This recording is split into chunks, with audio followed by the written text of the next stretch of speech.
Kakaibang bundok? Saang parte nga ba ng Palawan ito matatagpuan? Kaya tara na, sabay-sabay nating akyatin ang kasagutan upang personal na makita kung gaano ba katotoo ang mga binabahaging kwento ng mga taga rito. Good morning. Ngayong araw ay akyat tayo sa Mount Calbo dito sa Aborlan. Ayun po, ilang minuto parang po nakakalipas mula po sa pinanggalingan po natin. At ayun, medyo ramdam na po namin yung pagod kasi literal po talaga napakataas at tuloy-tuloy yung paakyat po sa bundok po na ito. Sabi nga nila, expect mo raw po na kapag nakaakyat ka na, matatanaw mo po yung kalaparan po ng lugar dito po sa Aborlan. Kaya yun na lang po yung gagamitin nating motivation para tapusin po yung hike natin ngayong araw. Isa sa nakabawi ng pagod ay ang makita ang malalaki at matataas na punong kahoy.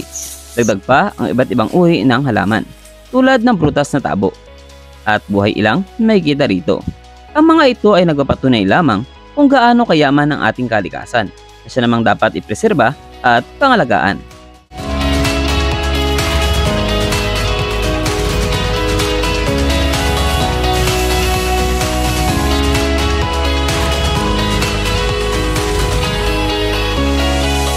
Sa layo ng aming nilakad ay narating namin ang peak 1 ng bundok kung saan pansamantala kami nagpahinga at kumain.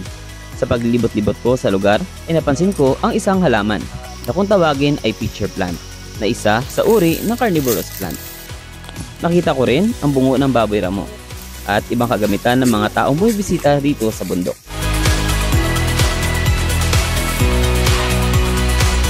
Isa rin sa nakamangha dito ay ang nadaanan naming water collector na gawa sa plastic na itinusok sa sanga ng punong kahoy.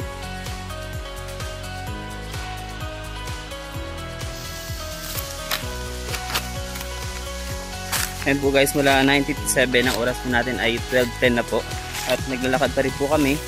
Hindi pa rin po namin nararating yung puntahan namin ang Mount Calbo, pero sana malapit na at nakakakalahati na raw po kami, pero sana nga po malapit na dahil medyo pagod na. Pero kung mapapansin niyo po yung lugar, hindi na po siya katulad ng makahoy katulad po ng kanina at marami na rin po mga ferns and mosses po dito sa lugar. Sa wakas ay narating na namin ang tuktok ng Mount Calbo at bumungad sa amin ang isang simentadong pundasyon na ayon sa aming guide ay ginamit ito noong may nakatayo pang cell site dito.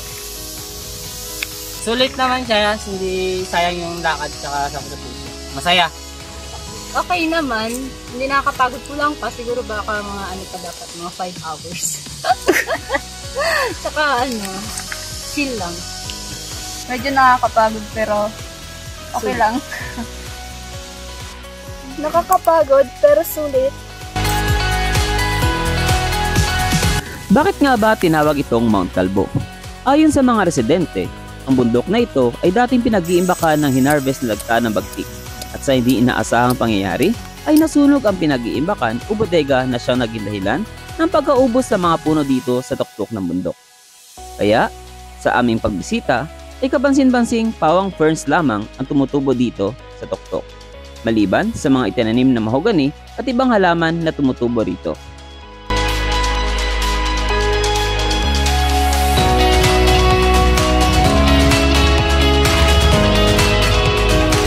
Ang kakaibang bundok na ito ay matatagpuan dito sa bayan ng Aborlan, Palawan. Sama-sama nating ingatan at pangalagaan ang ating kalikasan.